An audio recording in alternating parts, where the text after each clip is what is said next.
चरणों में श्याम तुम्हारे चरणों में गुरुदेव तुम्हारे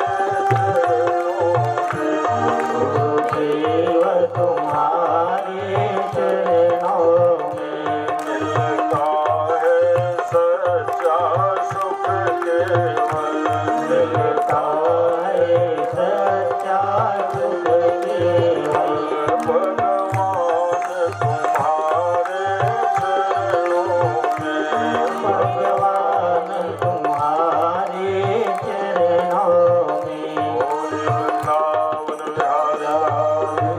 जय। तो सच्चा सुख कहाँ है? भगवान के चरणों में। हम आप सब भगवान के चरणों में भगवान की कथा सुनने बैठे हैं। परम मंगलमय यह आयोजन है।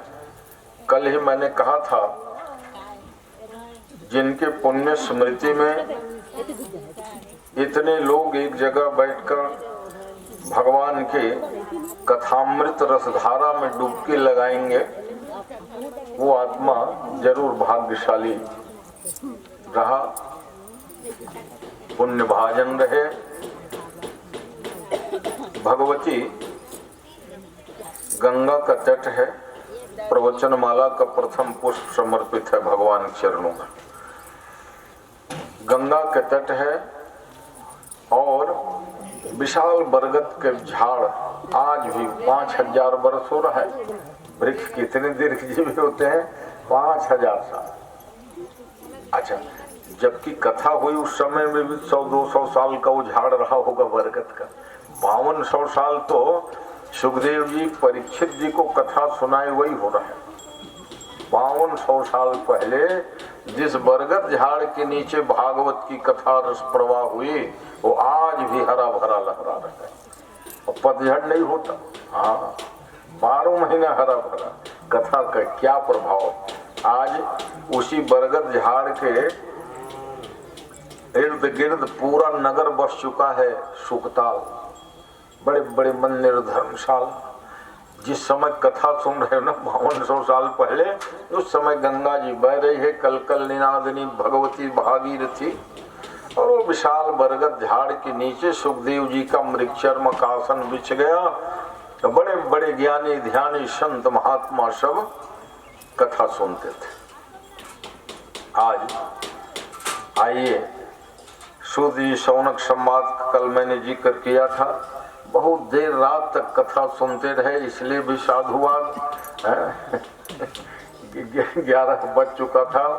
मगर महात्मा की कथा गोकर्ण को पूर्ण आप सुन करके गए, ताकि आज से फिर प्रथम दिवसीय कथा कहने में सुनने में कोई अड़चन न हो।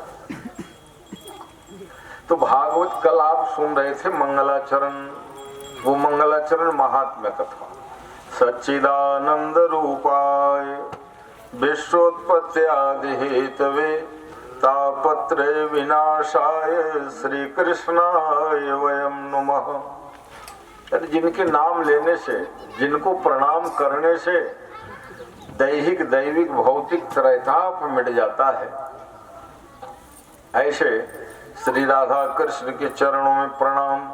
और आज भागवत जी के मंगलाचरण। अब आप समझ लो भागवत जी की रचना क्यों और कैसे हुई, क्या आवश्यकता पड़ी।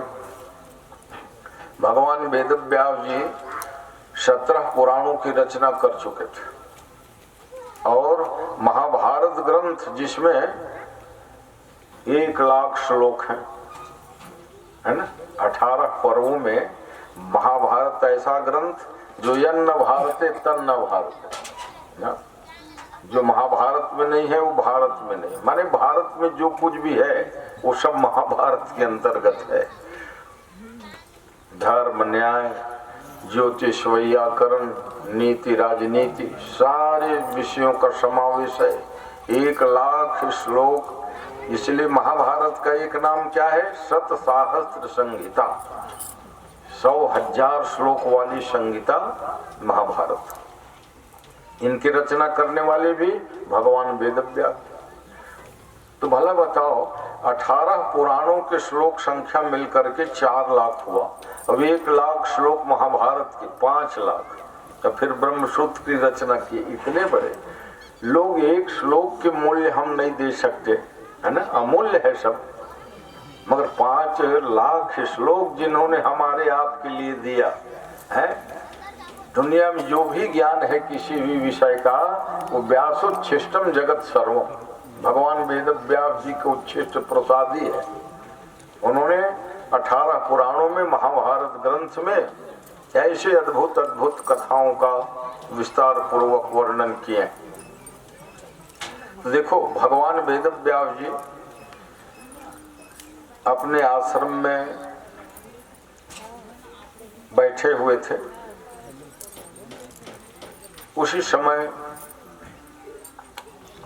समीप के एक वृक्ष में पक्षी दंपति, जैसे नर मादा जोड़ा रहता है ना पक्षी लोग भी, तो वो मादा पक्षी अपने बच्चे को चारा दाना खिलाने के लिए आई।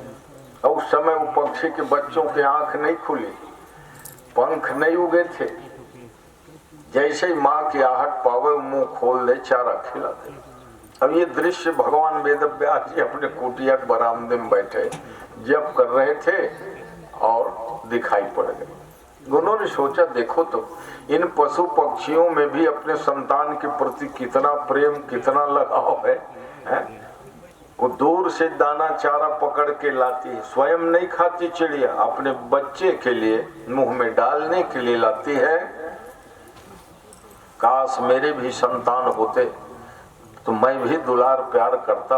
ऐसी भावना से भगवान वेद व्यास जी तपस्या करने के ठाने, और तपस्या 100 साल तक किया। व्यास जी की तपस्या बहुत ही मनोरम है।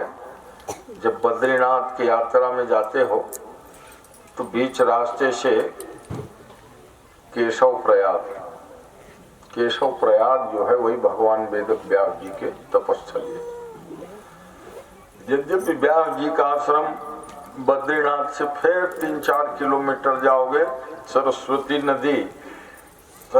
नदी प्रवाहित हो रही है, जो सरस्वती प्रयागराज में लुप्त हो गई। वहां क्यों कि व्यास जी का आश्रम का वर्णन जब भी होगा सरस्वत्या तटे, सरस्वती के तट में, ऐसा कहा है। तो देखो, कुछ लोग शंका करते हैं व्यास जी का आश्रम सम्याप्रास है, केशव प्रयाग में है, कुरुक्षेत्र में ऐसा है। जब सामान्य लोगों के, सामान्य महात्माओं के कई जगह आश्रम बन सकता है तो भगवान वेद व्यास जी थे। 7 दिन के लिए भी जहाँ जाते थे वहीं उनका आश्रम निर्मित हो जाता था। इसलिए संदेह नहीं करना कि व्यास जी का आश्रम अमुक जगह है, ये सभी जगह उनके आश्रम थे। तो तपस्या कहाँ किए? केशव प्रयाग में, क्योंकि बद्री केदार के मार्ग में सब कई प्रयाग पड़ते हैं। एक तो तीर्थराज प्रयाग सब जानते हो, जहाँ गंगा यमुना सरस्वती, जिसको बाद में इलाहाबाद नाम दे दिए थे, अब सुधार के फिर प्रयागराज है ना। प्रयागराज कहने में एक गरिमा झलकती, सतीर्थराजो जयति प्रयाग, प्रयाग कहने में बड़ी गरिमा है। सनातन हिंदू संस्कृति के अनुसार इलाहाबाद जैसे फैजाबाद, फर्रुखाबाद, समझे हैं, ये आए सब आक्रमणकारियों ने अपने अनुसार नाम धर दिया था, निजामाबाद। तो खैर उनको और कुछ नहीं कहना है, अपने अनुरूप नाम। भाई फैजाबाद कहने से अयोध्या गर्मी है कि अयोध्या धाम कहने से? अरे वो बात ठीक है कि जानबूझ की उपेक्षा की गई थी, अयोध्या को जिला ना बना के। अरे जो विश्व प्रसिद्ध राजधानी रहा हो, जिस अयोध्या में महाराज दशरथ, रघु, दिलीप, भगीरथ, राजा रामचंद्र ऐसे सम्राट किसी जमाने में रहे, उनको इन लोगों ने जिला बनाया, ने तहसील दर्जा दिए, नाम कर दिए फैजाबाद। अयोध्या की सारी चीज ईटा पत्थर वहां चमका दिए। तो कम से कम फिर सुधार हुआ कि नहीं नहीं श्री धाम अयोध्या ही है, फैजाबाद अयोध्या के अंदर हो, फैजाबाद के अंदर अयोध्या ना हो, भगवान राम की राजधानी है। और राम जी कोनो एक देश प्रदेश के राजा नहीं थे सज्जनों, कितने बड़े सम्राट थे। भूमि सप्त सागर में खला, एक भूप रघुपति कौशला, सप्त द्वीपवती वसुंधरा के सम्राट थे राजा राम जी। तो सज्जनों ऐसे समय में भगवान वेद व्यास जी 100 साल तपस्या किए और कहते तपस्या करते समय बेर ले लेते थे, भोजन पानी नहीं। और संस्कृत में बेर को क्या कहते हैं? बदरी फलम बदरी फल। और छत्तीसगढ़ी में बोईर तो बहुत प्रसिद्ध है। अच्छा, आयुर्वेद में इसीलिए लिखा धात्री फलम सुपथ्यम च कुपथ्यम बदरी फलम। धात्री माने आंवला फल, आंवला सदा सुपथ है, हर ऋतु में हर मौसम में मुरब्बा खा लो, अचार खा लो, सूखा खा लो, जैसे भी हो। आंवला और हर्रा ही ऐसा है, पेट में जाने पर वो कभी नुकसान नहीं करते। इसलिए एक कहावत है, क्या? कदाचित कुप्यते माता, ममता मई माँ यद्यपि है बहुत प्रेम करते हैं बच्चों के ऊपर, मगर कदाचित माँ भले कुपित हो जाए किंतु नोदरस्था हरित की, पेट में गया हुआ हौरा आंवला कभी कुपित नहीं होते, मतलब फायदेमंद ही है। कदाचित कुप्यते माता नोदरस्था हरित की। तो कहते हैं भगवान वेद व्यास जी वही बेर खा लेते थे, इसलिए उनका नाम पड़ गया बादरायण। भगवान वेद व्यास जी का एक नाम द्वैपायन। देखो, जिन्होंने 5 लाख श्लोक की रचना करके हमको दिया, उनके बारे में कुछ ठीक ठीक जानना चाहिए। उनके माता पिता कौन है, हा? जैसे रामचरितमानस के रचयिता कौन है, तो तुलसी बाबा के फोटो है ना, हर बच्चा पहचान लेगा कि तुलसी बाबा है, धोती पहने, बड़े चोटी है, एक ठो दुपट्टा रखे। क्यों? कि हर रामायण में एक प्रति उनके फोटो। मगर भगवान वेद व्यास जी के 18 पुराणों के रचयिता हैं, ठीक से फोटो की जानकारी आम पब्लिक को नहीं थी। मैंने बहुत प्रयास किया तो अब तो बहुत उनके चित्र फोटो मिलने लग गए। भगवान वेद व्यास जी श्याम वर्ण के थे, इसलिए क्या नाम पड़ा उनका? कृष्ण द्वैपायन व्यास जी। द्वैपायन नाम क्यों पड़ा? यमुना के द्वीप में उनका जन्म हुआ था। संक्षेप में सुन लो, क्योंकि ऐसा है, जिस भगवान वेद व्यास जी की रचना पर हम 9 दिन प्रकाश डालेंगे, श्रवण करेंगे, तो उनके बारे में जान लीजिए। एक बार पराशर ऋषि यमुना के उस घाट में आए जहां नाव वाले मल्लाह रहते हैं। पहले डोंगा घाट बंधाए रहे नदी पार करने के लिए, है पुल वुल नहीं था, तो नाव के द्वारा ही। तो यमुना जी तो बड़ी गहरी है और यमुना जी कालिंदी कहलाती है। कालिंदी नाम क्यों पड़ा? अरे भाई, यमुना तो है ही है। यमुना नाम इसलिए है कि यमराज के बहन है यम और यमुना, भाई बहन। तो संतान किनकी हुई? सूर्य भगवान के। सूर्य के पुत्र और पुत्री है यम और यमी माने यमुना। मगर कलिंद पर्वत से निकली। हिमालय की पर्वतमाला में एक कलिंद है, अलग अलग सब शिखरों का नाम है, तो कलिंद से निकली इसलिए कालिंदी नाम पड़ गई। तो यमुना का ही एक नाम है कालिंदी। तो कहते हैं भगवान वेद व्यास जी का जन्म होना था, इसलिए देखो निमित्त बनता है। पराशर ऋषि आए उस नाव के नौका के घाट में और कहा मल्लाह मेरे को यमुना जी को उस पार जाना है, चलो जल्दी नाव से उस पार मेरे को ले चलो। देखो संयोग की बात, मल्लाह उस समय भोजन करने बैठा था। कहा महाराज जी जानते थे पराशर ऋषि बड़े तेजस्वी, वशिष्ठ जी के नाती हैं, ये समझ, वशिष्ठ जी के बेटा शक्ति, शक्ति के पराशर, और पराशर के व्यास जी, और व्यास जी के सुखदेव जी। 5 पीढ़ी वहाँ कथा जब सुखदेव जी कहे ना, सब सुनने बैठते थे, समझ ले। तो पराशर ऋषि ने कहा नाविक से कि मेरे को उस पार जल्दी पहुंचा दे। उसने कहा महाराज जी मैं भोजन कर रहा हूँ, अगर आप कहो तो मैं भोजन छोड़ दूं, आपको पार कर दूं।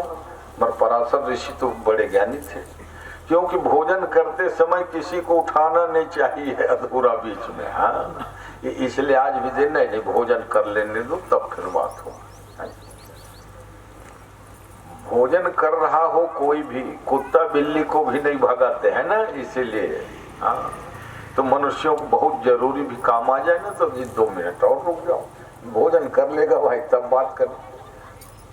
कई जन नहीं देता यहाँ तो भोजन छोड़ के जल्दी मैं बात कर रहा हूँ, नहीं ऐसा नहीं करना। तो पराशर ऋषि को नाविक ने क्या कहा, अगर आप कहो महाराज जी तो मैं भोजन छोड़ दूं, आपको पार कर दूं। कहा नहीं नहीं नहीं रे मल्ला, क्योंकि मैं जानता हूं धर्म का मुझे ज्ञान है। माँ को पुत्र से अलग नहीं करना चाहिए, ये सब बड़े पाप लगते हैं। 4 काम नहीं करना, पति और पत्नी में कभी लड़ाई झगड़ा नहीं करवाना चाहिए, विच्छेद न हो। पति पत्नी में जो मतभेद पैदा कर देते कई लोगों का है ना, वो बहुत पाप माना गया है। माँ और पुत्र को अलग नहीं करो, क्योंकि होता क्या है अक्सर जैसे तलाक हो जाएगा है ना, तो छोटा बच्चा माँ के पास रहेगी, न्यायालय हाकिम कह देते जब तक ये अभी छोटा है माँ के पास रहेगी। हमारा अधिकार तो बाप जताता है बेटा मेरा है, तो कैसे विडम्बना है। इसलिए शास्त्र कहता है दंपत्यो प्रीति भेदनम, दंपति माने पति पत्नी में कभी मतभेद नहीं करावे, क्योंकि उससे बड़ा पाप लगता है। भोजन करते हुए को बीच में न उठावे, ये 3। और चौथा, नींद में कोई सो रहा है उसको अत्यावश्यक काम जब तक न हो न उठाओ। हाँ, मगर उसमें कुछ विकल्प भी है, जैसे 7-8 बज गए बच्चा सो रहा है तो वहाँ उठाना पड़ेगा है, उनके हित में ही है। क्योंकि देर तक सोने से बुद्धि जो है मंद होती है। हाँ, इसलिए सूर्योदय के पहले हर व्यक्ति को उठ जाना चाहिए। 8 बजे उठोगे तो मस्तक भारी भारी लगेगा, काम में लगेगा नहीं। अब कोई कहे महाराज जी बीच में उठाना पाप लगता है, बोले हो इसलिए सोने दो, तो 10 बजे तक नहीं उठेगा बच्चा है। तो वहाँ विकल्प है, कहाँ कहाँ ये बताया। इसलिए मल्लाह ने कहा ठीक है महाराज, भोजन करूंगा तो देर होगी, अब भोजन छोड़ूंगा तो आप कहते हो नहीं नहीं इस पाप लगे, भाई मैं आज्ञा नहीं दूंगा। तो तू ही बता दे मल्ला, तेरे भोजन छोड़ना ना पड़े, मेरे जल्दी उस पार जाते बन जाए। तो देखो उस मल्लाह की एक बिटिया थी, 17-18 साल की हो गई थी, और रंग से वो काली थी। नाम भले सत्यवती थी मगर काली काली कहते थे। उनके शरीर से मछली की गंध निकलती थी, इसलिए मत्स्यगंधा भी कहते थे। और यही मत्स्यगंधा पराशर ऋषि के आशीर्वाद से योजन गंधा और पद्म गंधा बन गई। पद्म माने कमल, मछली के एक विचित्र गंध आता है कि नहीं, है ना, तो वही गंध निकलती थी। क्यों कि ये लड़की जो है ना मछली के पेट से पैदा हुई थी। देखो कितने नाम, उसी सत्यवती कहते हैं, मत्स्योदरी कहते हैं, मत्स्यगंधा कहते हैं, पद्मगंधा कहते हैं, मगर नाम थी सत्यवती और काली रंग की थी, इसलिए काली काली सब लोग कहते थे। तो मल्लाह ने कहा बेटी सत्यवती, ये महात्मा बड़े त्यागी हैं, इसको नाव में बैठा और उस पार जा, यमुना जी के छोड़ के आ जा।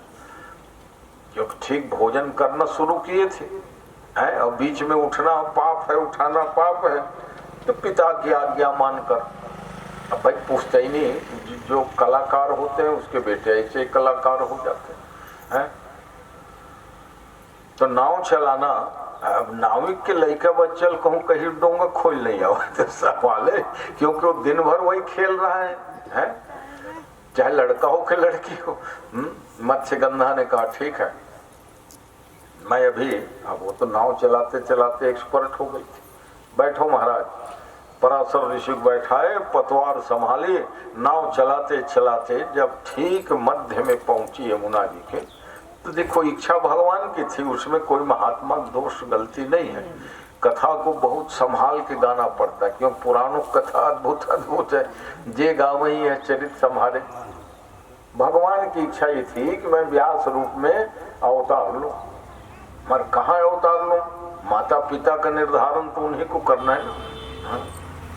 जैसे पुण्य पुण्य पवित्र आत्मा वायुमंडल में घूम रहे हैं जन्म लेके देश की सेवा करने के लिए, मगर वो देखते हैं कौन माता पिता मेरे हों, है ना। अरे भाई राम जी अवतार लेने के लिए चले, मगर दशरथ कौशल्या निर्धारण किसने किया? भगवान ने। इसलिए भगवान ने विचार किया कि सत्यवती के गर्भ से मेरा जन्म हो, मगर मेरे पिता कौन बने? पराशर। अब भला बताओ, पराशर एक त्यागी तपस्वी महात्मा है, उनके द्वारा सत्यवती के गर्भ से कैसे संतान होगा?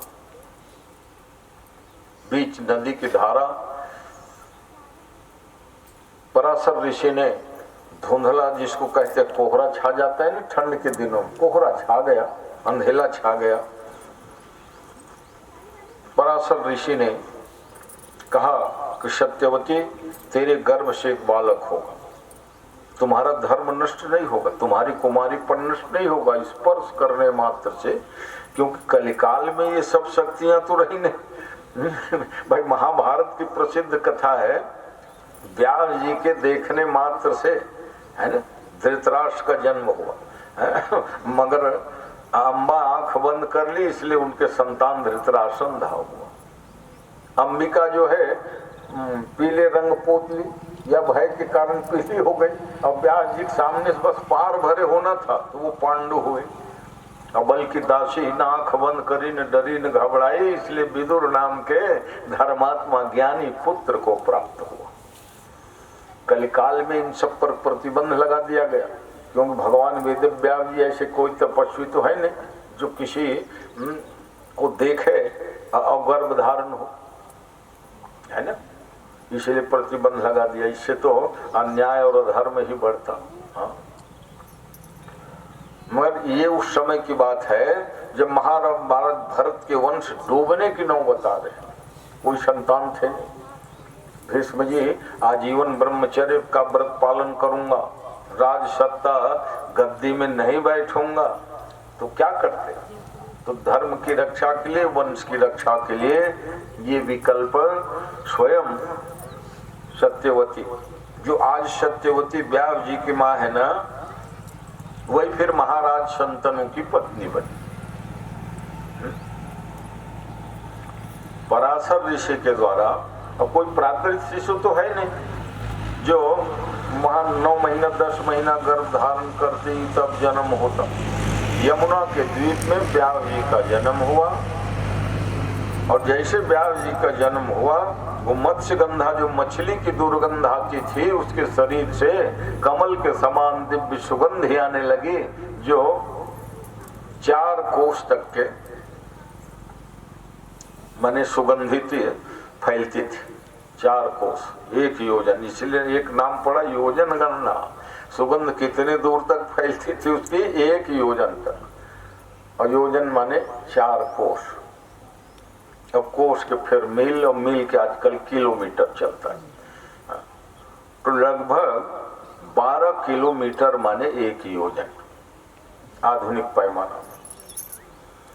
तो 12 किलोमीटर दूर के आदमी भी जान जाए कि पद्मगंधा कमल जैसे दिव्य सुगंध निकलती थी, तब कहाँ वो मत्स्यगंधा थी, मछली के बिस्तर वाला गंध और पद्मगंधा। पराशर ऋषि ने आशीर्वाद दिया कि जाओ तुम कुमारी ही बने रहोगे, तुम्हारे गर्भ से भगवान वेदव्यास जी का भले जन्म हुआ, न तुम्हारे धर्म में कोई त्रुटि नहीं होगी, ये तो भगवान को अवतार लेना था तेरे कोख से।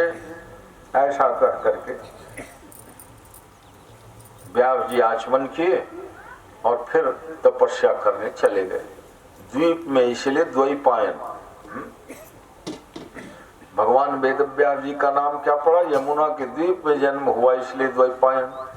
उन्होंने कहा माँ सत्यवती से, कहा माँ मेरे जन्म देने में माँ ही तो प्रधान कारण होते हैं। क्यों? कोख नाम की चीज ना माताओं को ही प्राप्त है, भगवान के हाथ विधान है। तो कोई पिता के कोख होता क्या? नहीं होता। तो पिता जो है जन्म के हेतुभूत भले होते हैं, मगर धारण करने की क्षमता माँ को ही, इसलिए पितुर 10 गुना माता गौरवेना तिरिच्यते, पिता से 10 गुना अधिक सम्मान माँ की करना चाहिए। ज्यों पितु मातु कहे सी बन जाना, तो कानन शत अवध समाना। कौशल्या महारानी राम जी को यही कह रहे कि बेटा अगर मात्र पिताजी भरे कहे हो ना बन जाने के लिए तो मत जाओ।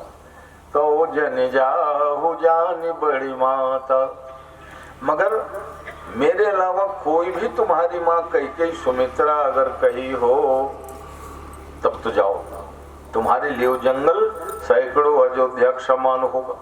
जो पितु मातु कहे सी बन जाना, और तो कानन शत अवध समाना।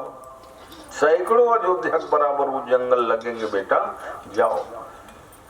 इससे भगवान वेदव्यास जी ने हाथ जोड़ के अपनी माँ सत्यवती से कहा, माँ अब तुम जाओ अपने पिता के पास नौका लेके। अब पराशर ऋषि जो मेरे पिता हैं वो तपस्या करने गए, अब मैं भी जा रहा हूँ तप करने के लिए। मगर हाँ जन्म दिए हो, अगर आप जन्म नहीं देते तो मैं संसार में नहीं आता। कोई भी संतान आज है तो किसकी बदौलत है? अरे माँ ने जन्म दिया इसलिए तो तुम आज मनुष्य बने हो। 80 साल 90 साल जीवन जो भी हो, पंडित हो, वक्ता हो, कलाकार हो, है ना, किसके बदौलत? माँ ने जन्म दी। और जन्म ही नहीं देती संसार में आगमन ही नहीं होता। इस दृष्टि से माँ की बड़ी महिमा है। तो जब कहा आपने मुझे जन्म दिया है माँ, जब भी तुम्हारे ऊपर कोई संकट आवे, बड़े से बड़े विपत्ति आवे, तो अपने इस बेटा को याद कर लेना। व्यास जी ने कहा, जो व्यास जी भगवान विष्णु के अवतार हैं।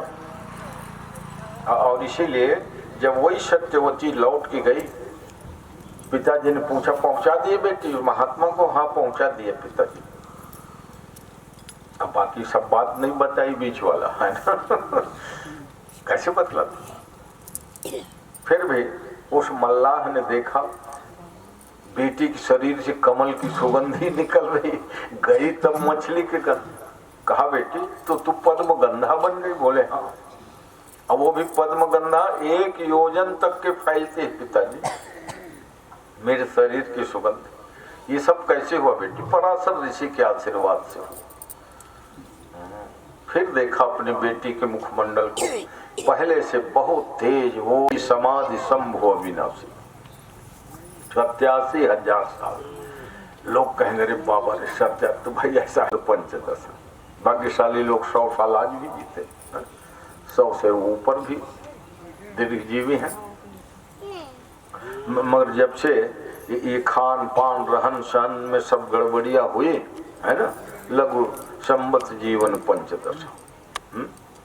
वेद कहता है सतम जीवे में सरदा, 100 साल जीऊं, 100 साल तक सुनूं, 100 साल तक देखूं, मतलब कान नाक नाक मुंह सब बराबर स्वस्थ रहे 100 साल तक। जीना भरे नहीं कहा, स्वस्थ रह के नहीं, 100 साल तक के चलूं फिरूं, सुनूं देखूं।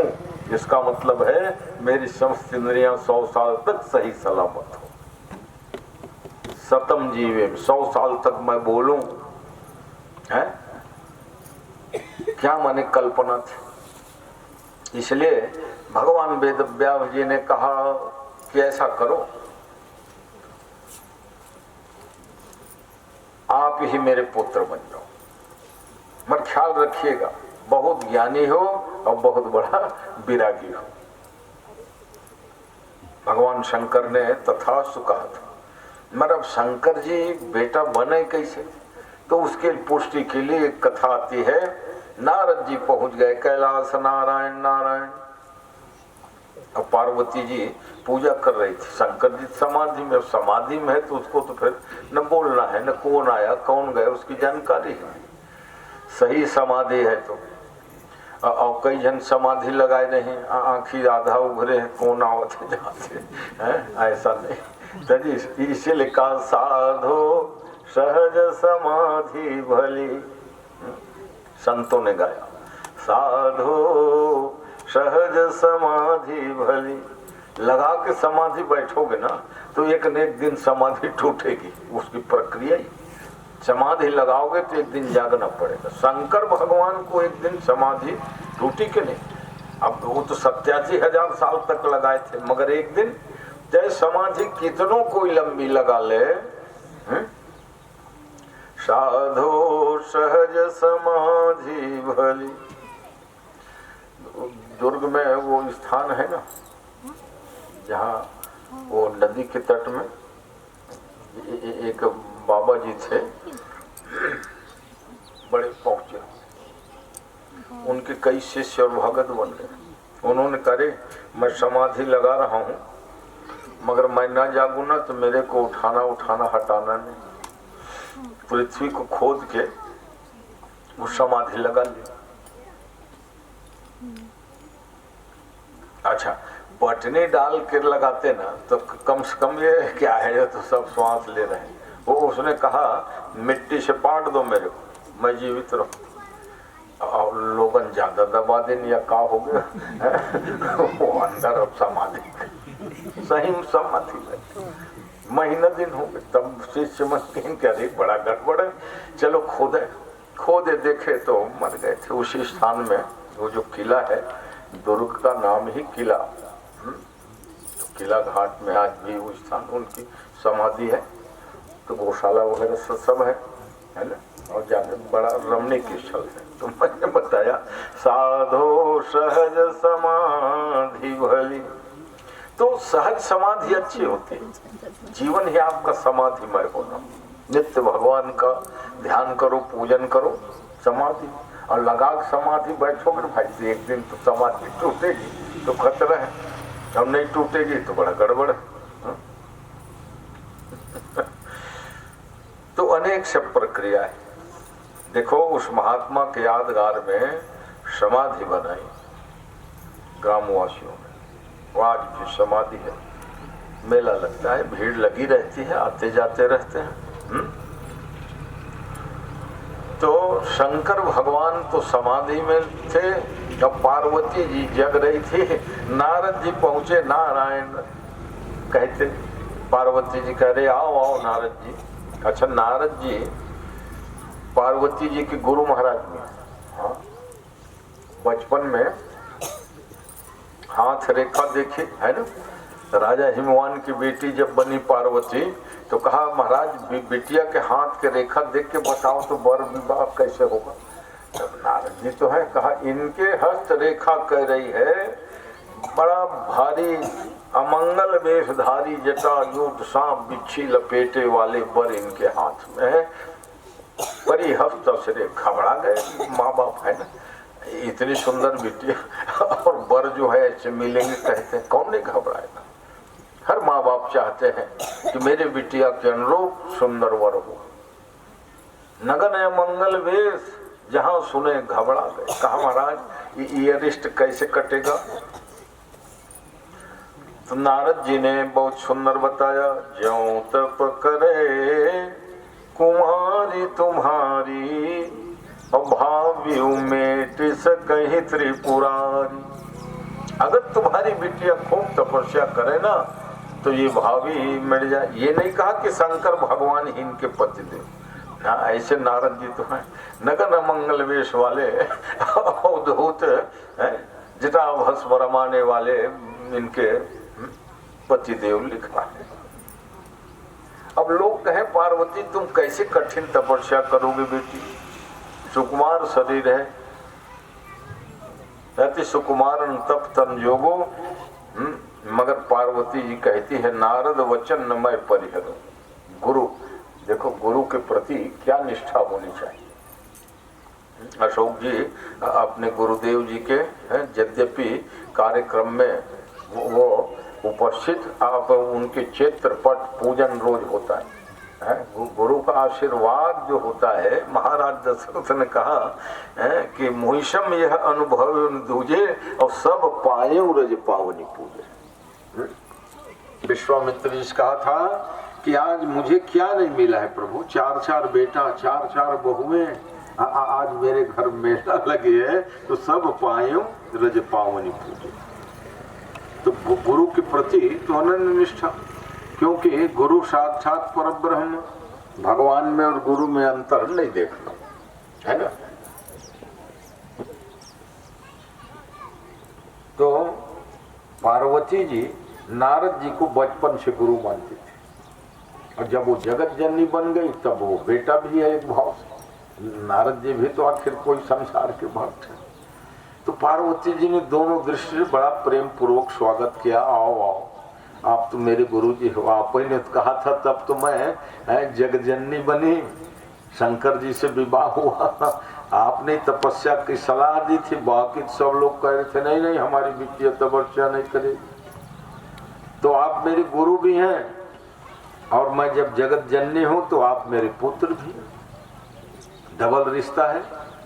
तो शंकर जी भगवान देखिए तो समाधि में, और जब समाधि में कोई हो तो न सुनते हैं न कुछ नहीं। नारद जी ने देखा बढ़िया मौका है, कहा सुनो पार्वती, बड़े भाग्यशाली हो जो भगवान भव की पत्नी भवानी बनी हो, विश्वनाथ की पत्नी जगत जननी जगदम्बा कहलाती हो, क्योंकि 33 करोड़ देवता में देवता तो हैं मगर महादेव एक ही है, ये ख्याल रखना वाले मन है। देव तो बहुत है मगर महादेव ये, वैसे महादेवियां बहुत है, सीता उर्मिला मांडवी सब देवी हैं मगर महादेवी हाँ, जैसे माता बहन को भी हम कह देते हैं कि हे देवी है ना, मगर महादेवी कहेंगे तब हाँ। महादेवी एक के जन है, वो जगत जननी जगदम्बा हाँ, क्योंकि महादेव एक, देवियां तो बहुत है मगर महादेवी की उपाधि हाँ। तो महादेवी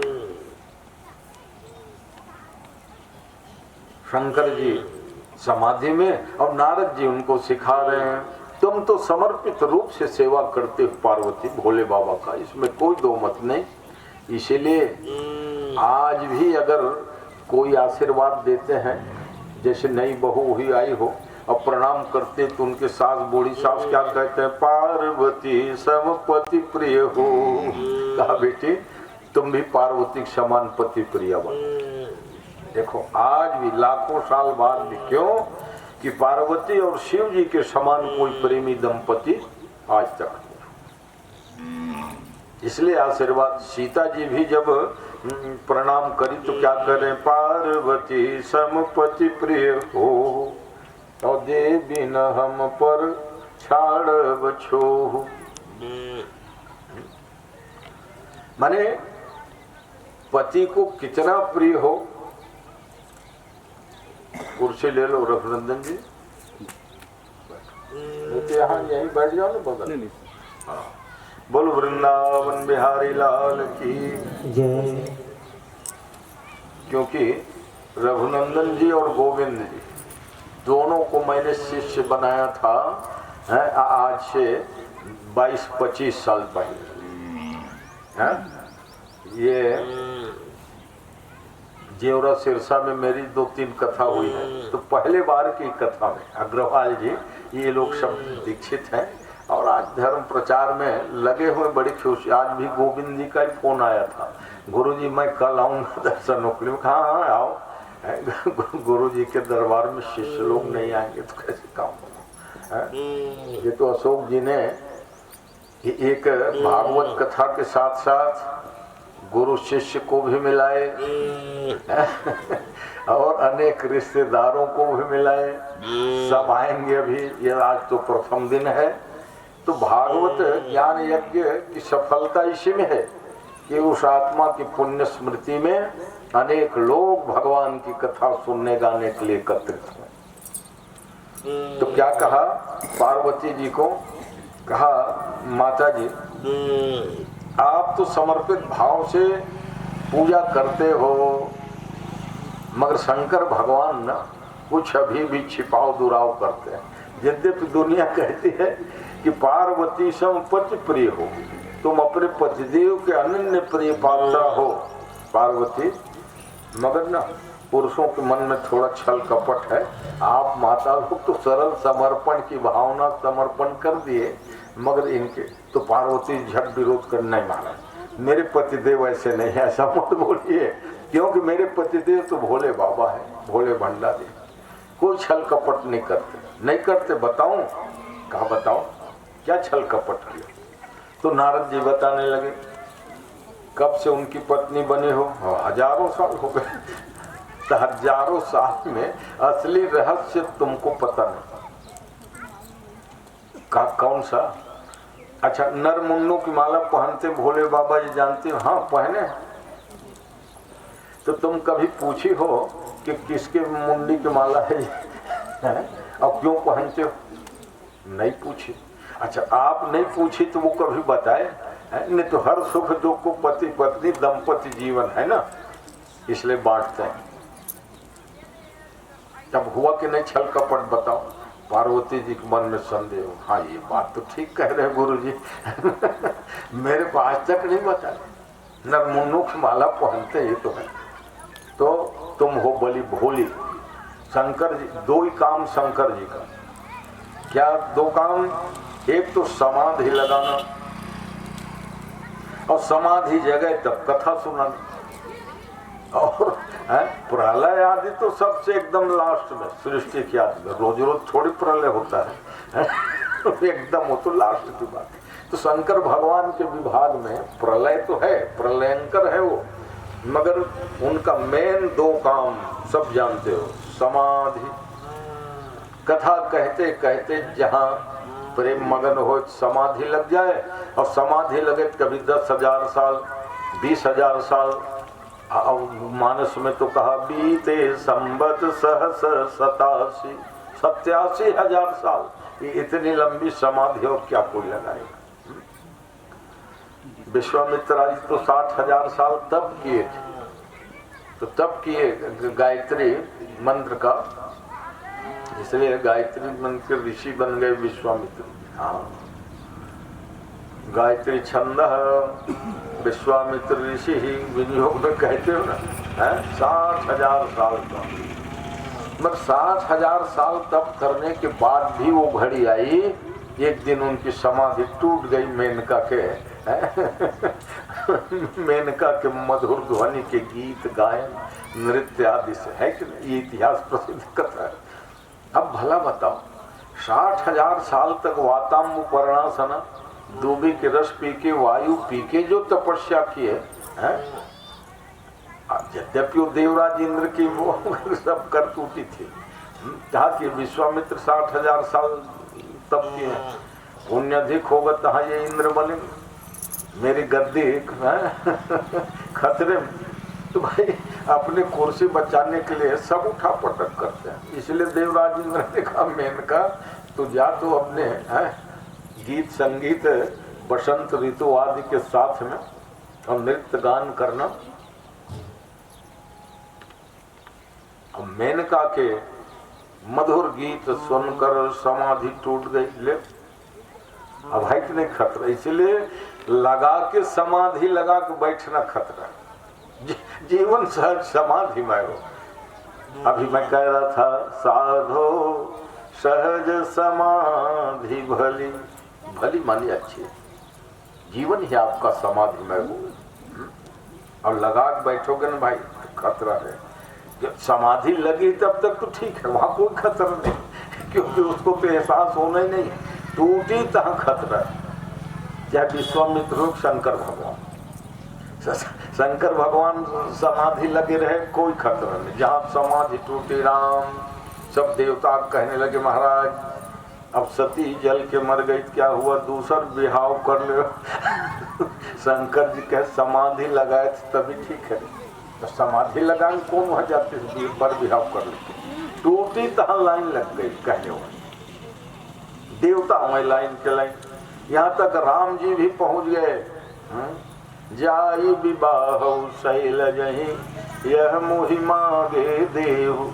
बोले बाबा आप कृष्ण देवता के रूप में मैं भजता हूँ और आप कृष्ण देवता मैं हूँ, तो आज मुझे मांगने का मन हो रहा है। राम जी ने कहा आप मांगोगे? कहा क्या मांगोगे? शैलजा से शादी कर लो, बस यही मुझे मांगे थे। भगवान शंकर ने कहा ठीक है, आपकी बात हम सिरोधार कर लेते हैं। फिर हो गई बहुत दिन, शादी वादी कुछ नहीं। भगवान राम जी फिर पहुंचे, आपको मैंने निवेदन किया था आनंद, तो हमने तो सिरोधार कर लिया, आपकी आगे सिरोधारण मत करिए। क्यों कि गंगा है बह जाएगी, वहां टिकेगी तब ना। हमने क्या कहा है, तब हृदय में धारण कीजिए और उसको अमल में लाइए, हृदय में धारण कर। क्यों कैसा है ना, ज्ञान पुस्तकी ज्ञान बहुत आजकल होता है, बहुत पुस्तक पढ़ते हैं, बहुत ग्रंथ भंडार है, मगर पुस्तकी ज्ञान से उतना लाभ नहीं होता। लाभ तो होता है, थोड़ा बहुत नॉलेज बढ़ जाती है। मगर जो ज्ञान मस्तिष्क का होता है, पुराने समय में है पुस्तक कम पढ़ा है ना, मगर ज्ञान उनके सारे वेद शास्त्र कंठस्थ रहे, कंठस्थ रहे। हालांकि नारद जी ने पार्वती जी को इसलिए ये बात कही कि लोक कल्याण हो, भागवत की कथा संसार के लोगों को सुलभ हो, ये माने भावना थी।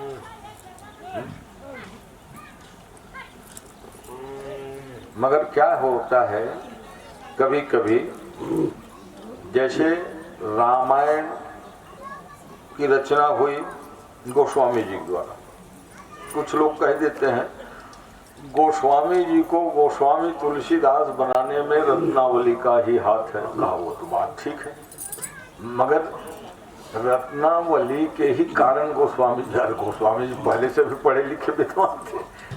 आजकल कई जगह मंचों में अगर रत्नावली नहीं होती तो गोस्वामी जी, वो बात ठीक है, हम रत्नावली का बहुत सम्मान करते हैं, धन्य है मां रत्नावली को।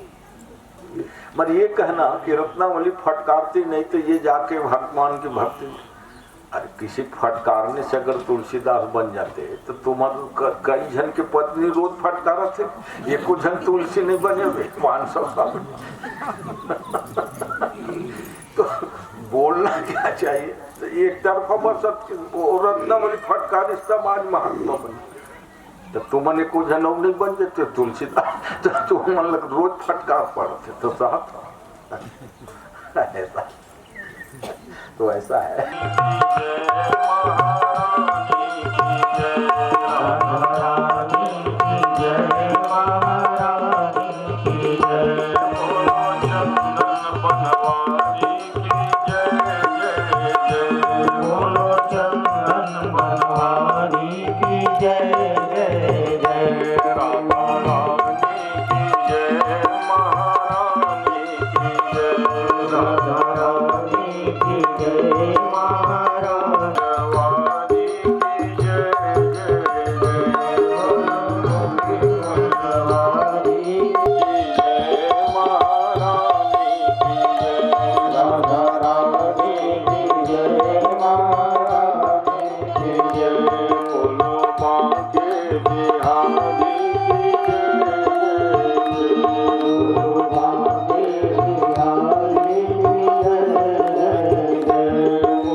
नारद जी तो माँ पार्वती को नारायण नारायण करते, समाधि जैसे टूटी। तो जैसे अन्य बार समाधि टूटती थी शंकर जी की, राम कहे तहाँ पार्वती जी दौड़ के झट बैठ जाए। हाँ, कौन कथा सुनोगी? तो कभी राम कथा, कभी कृष्ण कथा, कभी अन्न पुराण की कथा। ये क्यों? दो ही काम शंकर जी, समाधि और समाधि टूटे तहाँ कथा नहीं। और पार्वती माँ के समान कोई श्रोता भी नहीं हो सकता। हाँ, इतनी निरंतरता, सैकड़ों हजारों। मगर आज जाके गई, प्रणाम करी। भगवान शंकर ने कहा, पार्वती इस बार कौन सी कथा सुनने की इच्छा है? बोलो, राम कथा, शिव कथा, कृष्ण कथा, जो कहोगे। पार्वती जी कहते हैं, इस बार कथा उथा मेरे को नहीं सुनने। क्यों? और तुम जानते हो रामचरित जी सुनत अघाई, कथा सुनने से अघाना नहीं चाहिए। क्यों नहीं सुनूंगी कहते हो? नहीं नहीं, कथा मैं आज इसलिए नहीं सुनूंगी कह रही हूँ, मेरे को एक रहस्य बताना पड़ेगा। अरे तो बताओ ना, कौन से रहस्य? सारे रहस्य मैं रोज एक से एक अद्भुत रहस्य खोल रहा हूँ तुम्हारे सामने। कभी तंत्र शास्त्र का, कभी मंत्र शास्त्र का। कहा, आपके गले में ये नरमुंडों की माला है, वो किन के और क्यों धारण करते हो और कब से? भगवान शंकर समझ गए। एक बात बता, तुम्हारे गुरु महाराज तो नहीं आए थे अभी 2-4 दिन में? नारद, हाँ मेरे गुरु महाराज नारद जी ना, हाँ आए थे तभी है। हजारों साल में तुम कभी ऐसा प्रश्न करी है? पत्नी तो बनी हो, हजारों साल बीत गया, ऐसा प्रश्न तेरे सूझा नहीं? सूझा। वो तो गुरु जी ही तो ज्ञान दे के गए हैं, उसमें क्या कहना है? तो तुम्हारे गुरुजी को मैं जागते रहूं तब आना चाहिए ना। समाधि लगाया तब आपके चुपके से अपना कान फूंक दिए और नहीं, आपको बताना पड़ेगा। शंकर भगवान ने कहा कि मेरे को एक अद्भुत कथा का ज्ञान है, उसको कहते अमर कथा। और अमर कथा कोई अन्य नहीं, श्रीमद् भागवती कथा ही अमर कथा है। और उसके ज्ञान कारण मैं अविनाशी हूं, मेरा विनाश ही नहीं होता है ना। शंकर जी अविनाशी, नाम जपत प्रभु। भगवान नाम की महिमा से शिव अविनाशी, और साजु मंगल मंगल राशि। नाम की महिमा को भगवान शंकर जानते हैं, इसलिए उनके साज सज्जा मंगल है। चिता भस्म सांप बिच्छी एक से कपल, किसी के ऊपर चुटकी भर चिता का राग छिड़क देना, हाँ तो डंडा चल जाए, लड़ाई झगड़ल कौन का डंडा चल जाए, चिता का राग तैमूर ऊपर काबर फेंके, कही कि नहीं। और शंकर भगवान वो है, गुलाब के फूल जब रही तो सब देवता कहे मोम चढ़ा दे, ठीक है। एक भगत रहे, वो बड़े प्रेम से राम जी की मूर्ति, राधा कृष्ण की मूर्ति, हनुमान जी की मूर्ति और शंकर भगवान, दुर्गा जी सब औखर क्यारी में फूल फूलिस 3 ठन गुलाब के, और देवता रहे 4-5। अब वो देखा ही गुलाब कौन कौन में चढ़ाऊं, रामचंद्राय नमः, कृष्णाय नमः। शंकर भगवान बर गुलाब की फूले नहीं बचे। अब वो भक्त कहे, हे भोले बाबा, नारद तो भोले बाबा ने कहता है काबर रोवत है सर, धतुरा उतरा ले ना।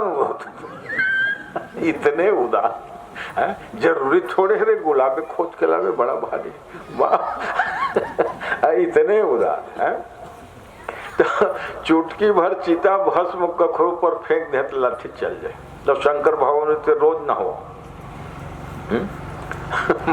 महाकाल उज्जैन में है ना, परंपरा ही रही है भस्मारती। तो भस्मारती मतलब सामान्य भस्म नहीं, चिता भस्मालेपो। आद्य शंकराचार्य जी के भी वचन, चिता भस्मालेपो गरलमशनम दिक्पट धरो, जटाधारी कंठे भुजगपतिहारी पशुपति। भगवान शिव जी का नाम पशुपतिनाथ। पशुपतिम देवपतिम धरणीपतिम भुजगलोकपतिम च सतीपतिम। भगवान शंकर को प्रसन्न करने के लिए एक से एक उनके नाम। पशुपतिनाथ वो नेपाल में मोभा, अब पीठ रह गए कहाँ, केदारनाथ। कम भाग्यशाली हैं हम लोग हैं। भारत में मनुष्य जन्म पाकर भगवान की कथा सत्संग आदि में लगे रहना, जिसके लिए देवता लोग भी तरसते हैं। अहो अमीशाम किम कार्य शोभनम प्रसन्न येषाम स्विदुत स्वयं हरि। हम लोग स्वर्ग के देवता की बड़ाई करते हैं और स्वर्ग में चर्चा चल रही होगी अभी क्या हो कि कौन सा ज्यादा पुण्य किए थे, जिस घोर कलिकाल में भी अरसनारा में कथा सुनने बैठे हैं। अहो अमेशम किम कार्य शोभनम। निश्चित है कि अच्छा कर्म किए थे, क्यों भगवान की कथा सुनने को मिल रही है। शंकर भगवान समझाए का छोड़ पार्वती, इन नरमुन्नों की माला के बारे में जानकारी तो क्या लेना है, तुम एक से एक कथा, जो कथा कहोगे पूछोगे मैं सुनाऊंगा। क्या कथा वथा पूछने नहीं मेरे को, मैं रूठ गई। शंकर जी कहे देखो तो तुम मेरी धर्म पत्नी हो, धर्म पत्नी को अच्छे काम के लिए रूठना चाहिए है? जैसे कई है मैं रिसाए हूँ, डाबर रिसा है तब मोर बर स्वस्थ साड़ी काबल है, ये इसने बर रिसा हो तुम नहीं, मैं रूठ गई हूँ, क्यों आभूषण नहीं बनवाए। शंकर जी कहे ये सब सामान्य बातें, छोटे कहा छोटे मोटे बात नहीं। मैं कभी कही क्या कि मेरे लिए आभूषण बनवाओ, साड़ी लाओ, गहना बनवाओ। आज मैं रूठी हूँ, लोक कल्याण की भावना है। तो कहा मेरे को अमर कथा का ज्ञान है, भागवत का, और इसीलिए मैं अविनाशी हूँ, मरता हूँ न। तब पार्वती जी कहती है आप अविनाशी बने हो, अब मेरे को कई बार शरीर त्यागना पड़ा, जबकि आपको मालूम है कि कोटि जन्म लगी रगर हमारी, एक दो जन्म नहीं महाराज, करोड़ों जन्म मैं आपको ही पति रूप में वर्ण करूं। तो जब जान लिए कि जब वर्ण करहित मोचल वर्ण करहित मूल मरण का उज्जैन विद्या अमर हो ज्ञान मूल बता दे, हट पकड़ ऐसा तो चलो यहां नहीं होगी कथा उठा। तब वो अमरनाथ जो है ना गुफा, जो आजकल लोग बड़ी श्रद्धा से जहां जाते हो, शंकर भगवान पार्वती जी के साथ चले, अपना रास्ता में सब छोड़ते गए। कहीं नंदी छोड़े, गणेश जी, स्कंद जी, डमरू छोड़े, त्रिशूल छोड़े, बस खाली हाथ शंकर पार्वती पहुंचे गुफा में, जहाँ क्या विचित्रता है ना, अनेक विचित्रताओं से भरा हुआ। बड़े बड़े वैज्ञानिक हजारों साल में कितना उनके टेस्ट शोध किए होंगे कि वो पहाड़ से पानी गुफा में गिरता है ना, और बर्फ के शिवलिंग बन जाते हैं, बर्फानी बाबा, वही अमरनाथ। हाँ, पहले अमरनाथ की यात्रा बड़े खतरा रहे, हाँ, क्योंकि परमिशन न मिले, पर पंजीयन न हो। अब आसान हो गया है, एक दो आतंकवादी घटना जरूर हुई, मगर अमरनाथ बाबा ओहो बड़ी दिव्य झांकी, कभी 8 फुट 10 फुट, इस बार तो पहले से ही ऊंचा हो गया था बर्फानी बाबा बर्फ, अब उसको पता ही नहीं चलता कि कहां पर से पानी टपकता है। गुफा में और 2-4 जगह नहीं बन जाती शिवलिंग, जब नहीं, मगर बस एक ही जगह बनता है शिवलिंग का, अच्छा मोटा ऊंचा। उसी गुफा की बात बता रहा हूँ। शंकर भगवान पार्वती पहुंचे, ताली बजाए ताकि कोई जीव जंतु खग मृग सब भाग जाए। अमर कथा को मात्र पार्वती जी को सुनाना है। और कहा पार्वती जब मैं कथा कहूंगा तो मैं समाधि में रह के कथा कहता हूँ, देखता उठता है नहीं, तो मैं कैसे जानूंगा कि तुम सुन रही हो। ओखर बर हुंकारो की प्रक्रिया शुरू हो, प्राचीन समय में कथा कहा है सब पंडित